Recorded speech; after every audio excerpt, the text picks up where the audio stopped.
Hello दोस्तों, स्वागत है आपका आपके अपने चैनल स्ट्रगल मिंट में। तो दोस्तों, ग्रामर की इस श्रृंखला में आज का हमारा जो महत्वपूर्ण टॉपिक है, वो संबंधित है पास्ट परफेक्ट कंटीन्यूअस टेंस से। इस पार्ट में हम इसको बनाने के नियम, पहचानने का तरीका और कुछ एग्जाम्पल्स के माध्यम से इस पर हम विशेष रूप से डिस्कशन करेंगे।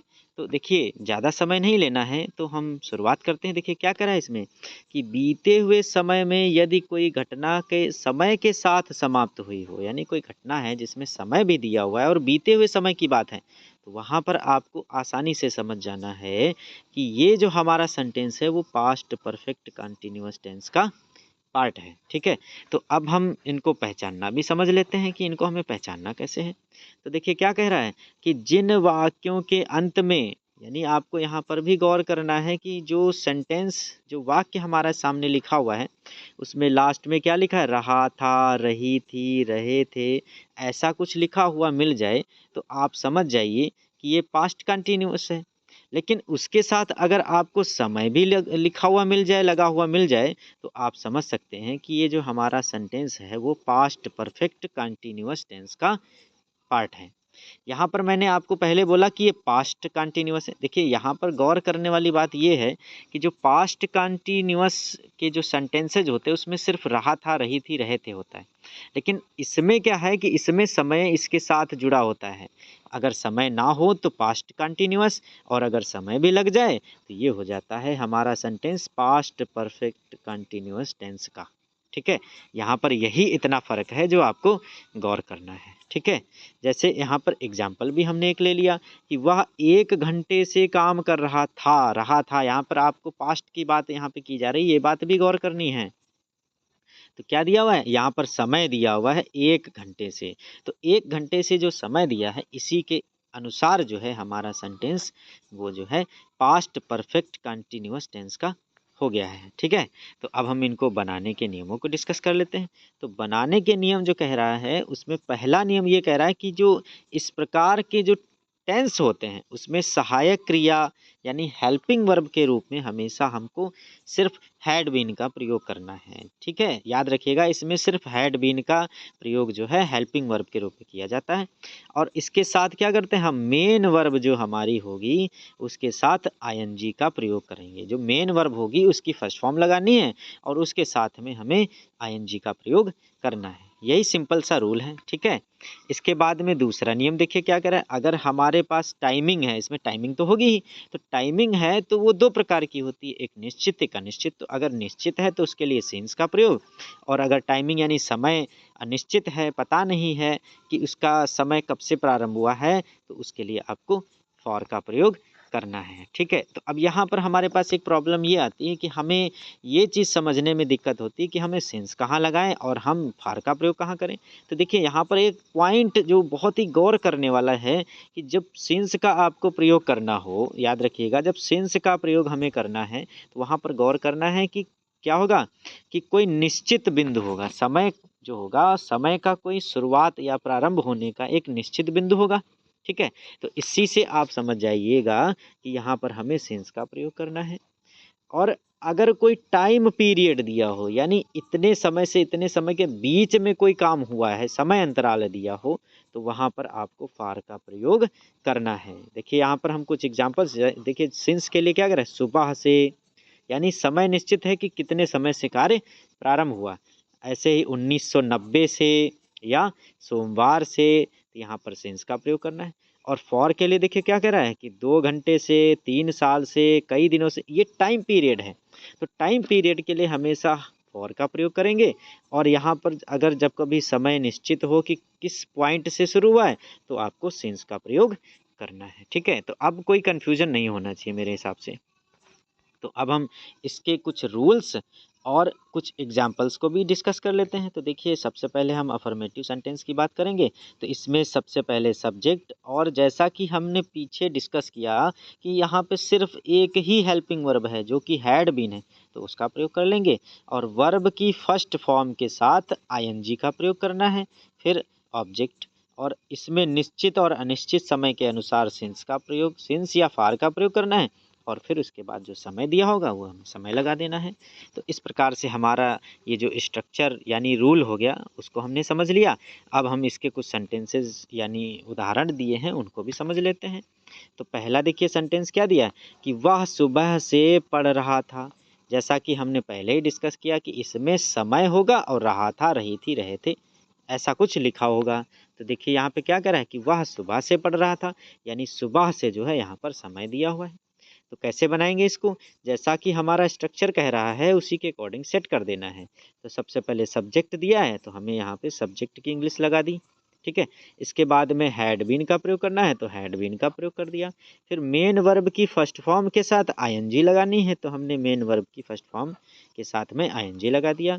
फिर यहाँ पे ऑब्जेक्ट है नहीं, ठीक है, तो हमें ऑब्जेक्ट की आवश्यकता नहीं है। बस इसके बाद क्या दिया हुआ है, सिंस या फार में से कोई एक प्रयोग करना है। तो यहाँ पर चूंकि सुबह से एक निश्चित है समय, इसीलिए यहाँ पे सिंस का प्रयोग करेंगे और यहाँ पर समय जो दिया है वो सुबह यानी मॉर्निंग, तो सिंस मॉर्निंग का प्रयोग कर लेंगे। तो इस प्रकार से हमारा जो सेंटेंस बन जाएगा वो ये रहेगा कि he had been studying since morning, ठीक है। इसके बाद में दूसरा सेंटेंस भी दिया हुआ है उसको भी हम डिस्कस कर लेते हैं। देखिए क्या कर रहा है कि वे 2 घंटे से क्रिकेट खेल रहे थे। तो कैसे बनाएंगे? जैसा कि हमारा रूल कह रहा है, स्ट्रक्चर कह रहा है, उसी हिसाब से सेट करना है बस। तो सबसे पहले सब्जेक्ट ले आएंगे, इसके बाद में हैड बीन हेल्पिंग वर्ब का प्रयोग करेंगे, फिर मेन वर्ब की फर्स्ट फॉर्म के साथ आईएनजी लगानी है। यहाँ पर हमारा ऑब्जेक्ट दिया है इसीलिए हमें ऑब्जेक्ट का प्रयोग करना है। अब यहाँ पर घंटे, क्योंकि ये टाइम पीरियड है इसीलिए हमें फॉर का प्रयोग करके उसके जो टाइमिंग दी है, समय दिया हुआ है, उसको हमें नोट कर देना है। तो इस प्रकार से हमारा जो सेंटेंस बन जाएगा वो ये बनेगा कि they had been playing cricket for 2 hours, ठीक है। तो अगला सेंटेंस भी डिस्कस कर लेते हैं। देखिए क्या कर रहा है कि हम 3 साल से इस प्रोजेक्ट पर काम कर रहे थे। तो कैसे बनेगा कि we had been working on this project. अब यहाँ पर भी देखिए 3 साल से ये टाइम पीरियड है, कब से प्रारंभ हुआ इसका कोई निश्चित इसमें अनुमान नहीं है, इसीलिए क्या करेंगे यहाँ पे हम फॉर का प्रयोग करेंगे, ठीक है। तो कुल मिला के हमारा जो सेंटेंस बन जाएगा वो इस प्रकार बनेगा कि we had been working on this project for 3 years, ठीक है। तो इस प्रकार हमारे जो सेंटेंस बन गए। अब हम नेगेटिव को भी डिस्कस कर लेते हैं। आपको बस इतना ही याद रखना है कि यहाँ पर देखिए जो परफेक्ट कंटिन्यूअस के जो पार्ट्स होते हैं उनमें बीन से पहले नॉट का प्रयोग होता है, ये बात आपको विशेष रूप से ध्यान रखनी है। तो देखिए क्या करना है नेगेटिव में, सबसे पहले सब्जेक्ट लाना है, फिर हैड और बीन के बीच में नॉट का प्रयोग करना है, फिर वर्ब की फर्स्ट फॉर्म के साथ आईएनजी, फिर ऑब्जेक्ट लगाना है, फिर उसमें से सिंस या फार जो भी आवश्यकता हो उसका प्रयोग करना है और उसके बाद जो समय दिया हो उसका प्रयोग कर लेना है। तो इस प्रकार हमारा ये जो स्ट्रक्चर हो गया। अब हम क्या करेंगे, कुछ उदाहरणों को भी समझेंगे। देखिए क्या कह रहा है पहला कि वह 2 घंटे से काम नहीं कर रही थी। तो कैसे बनेगा, जैसा कि हमारा रूल कह रहा है, तो क्या बनेगा कि सी हैड नॉट बीन। यहाँ पर गौर करने वाली बात यही है कि बीन से पहले आपको नॉट का प्रयोग करना है। तो क्या बनेगा, she had not been working for, यहाँ पर समय अनिश्चित है इसीलिए फॉर का प्रयोग किया, 2 आवर्स यानी 2 घंटे। तो क्या सेंटेंस बन जाएगा कि she had not been working for 2 hours, ठीक है। इसी प्रकार से अगला सेंटेंस क्या कह रहा है कि बच्चे सुबह से शोर नहीं मचा रहे थे। तो क्या बनेगा, the children had not been making a noise since morning, ठीक है। इसी प्रकार से अगला सेंटेंस भी कह रहा है कि वह 1 हफ्ते से स्कूल नहीं जा रही थी। तो इसको भी हमें अकॉर्डिंग टू स्ट्रक्चर रूल जो भी दिया है उसी के अकॉर्डिंग सेट करना है। तो इसको भी बना लेते हैं। देखिए क्या कर रहा है कि she had not been going to school for a week, यहाँ पर भी अनिश्चित टाइम है इसीलिए फॉर का प्रयोग किया गया है, ठीक है। तो अब इसके बाद देखिए हम इंटेरोगेटिव पार्ट को भी डिस्कस कर लेते हैं। देखिए क्या कर रहा है कि इसमें सबसे पहले हेल्पिंग वर्ब, फिर सब्जेक्ट, फिर बीन का प्रयोग करना है। याद रखिए यहाँ पर सबसे पहले हेल्पिंग वर्ब यानी हैड और उसके बीच में सब्जेक्ट लाना, हैड बीन एक साथ नहीं लगानी, ये बात यहाँ पे गौर करनी है, आपको ध्यान रखनी है कि हैड बीन का प्रयोग करके फिर सब्जेक्ट नहीं लाना है।